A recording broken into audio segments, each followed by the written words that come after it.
Was it look like number 30 had some fresh legs, or what did you just make of that performance?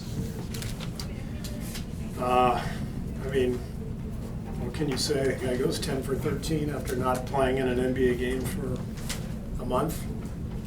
And even, the other team went 15 for 21. Even they were hot just because Steph was in the building. Steph makes everybody shoot better. It's crazy. But that was remarkable. I mean, just to do what he did in 25 minutes, come out the way he did, looked like he didn't skip a beat, and that's hard to play, in a game when you haven't played in a game for a month, and all you've played basically is 3-on-3. But he just makes it look so easy, and you can feel it in the building. No, everything's different. Tempo, the energy, the crowd's going nuts, and Steph is he's special. Steve, there was a moment in the third quarter timeout, I believe it was, when he was standing right in there with you coaches. Yeah. What was the exchange like there? I'm guessing he wanted to keep playing. Yeah, he wanted to keep playing, and he was hot, and I was fighting my instinct. My instinct was to get him out. We talked about playing him in 6 or 7 minute bursts, but I called the training staff over and I said, he's pleading his case. Are we okay to leave him out there? And they said, yeah, give him another couple minutes. And I was hoping we wouldn't have to put him back in the game, but we did because Memphis played well and stayed with us, and so we gave him those last few minutes in the fourth. But he definitely talked me into leaving him out there for a few minutes. Steve, I know you said the other day that nothing shocks you about Steph. I mean, coming into this, what were your expectations of what he might do? I told you he might make 10 in a row. I don't know if he did. 13 for 17, so he was close. But yeah, I mean, most guys you would say, when they come back, maybe they'll struggle a little bit to find their rhythm. But you don't say that about Steph, because all it takes is one, and he can be feeling it.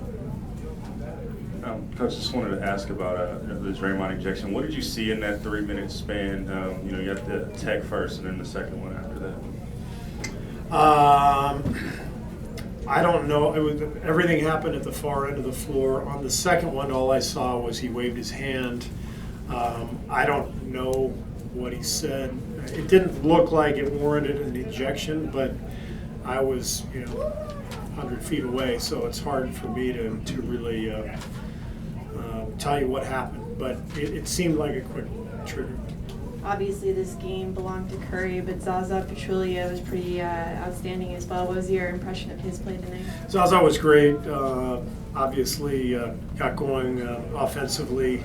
A lot of that had to do with the gravity of Steph. People were jumping out at Steph deep on the perimeter, and KD for that matter, and Zaza was slipping into that pocket and doing a nice job catching, swinging the ball, scoring. I think he had 6 assists, so I thought Zaza was fantastic, and it's too bad that Steph stole his night. That's Zaza's lot in life. He's just Zaza, but we like our Zaza.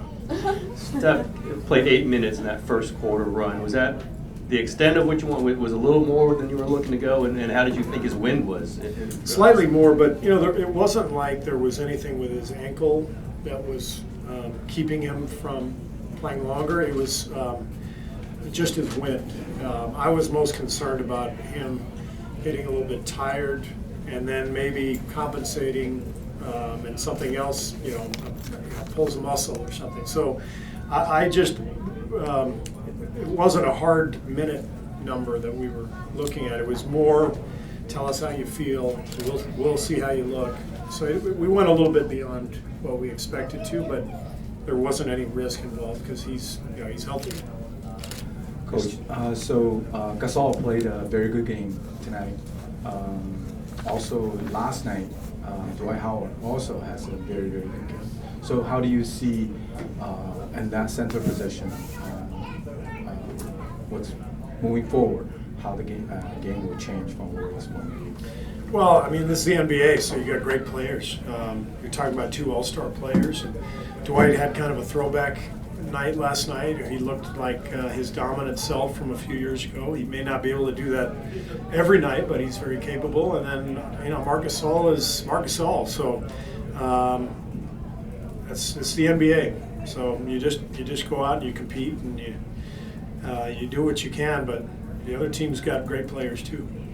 Do you see the center position, how Warriors will react to guarding those bigs down in the post? We have plenty of options. We've got Zaza if we want to put a big body on centers. We've got JaVale with his length. We can go smaller with Draymond or Jordan, and each night's a little different, and we just try to figure it out.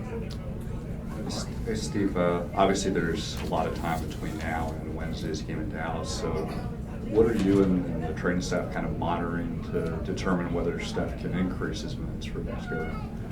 I guess just his pain and swelling, and we'll see if there's any of that tomorrow, and just basic stuff. But I think it's good for him to have the rest, and he'll probably be a little sore tomorrow.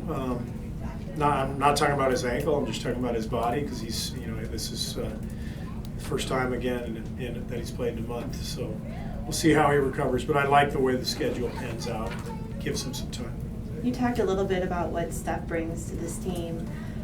Does he bring something different to this league than anybody else in the NBA does? He brings something different than anybody ever has, to be honest with you. There's been plenty of guys who dominate the game in different ways. You think of Shaq, or overpowering people, or Michael Jordan. Combination of power and skill and tenacity. But nobody's ever tilted the floor like Steph does at such a deep range and with such incredible ball handling skills. So it's crazy what he does to the defense. As a coach, you try to come up with a scheme to force the ball into certain areas and shrink the floor, and you got all these expressions that coaches use. And Steph kind of blows all that stuff out of the water. Schemes kind of go awry when Steph's on the floor, because it's hard to account for 35 feet of perimeter space rather than 25 like most people. I don't remember anybody ever impacting the game the way that Steph does in that regard. And then you add just the entertainment value. You could hear the building tonight, and everything just looks better. The food in there is going to taste better tonight. My wife's going to be even better looking than she already is. My kids are going to be happy. Steph just, he has that impact. It's the way it is. He's a franchise player for a reason, and it goes, on and off the court, and what he does for this franchise is just crazy.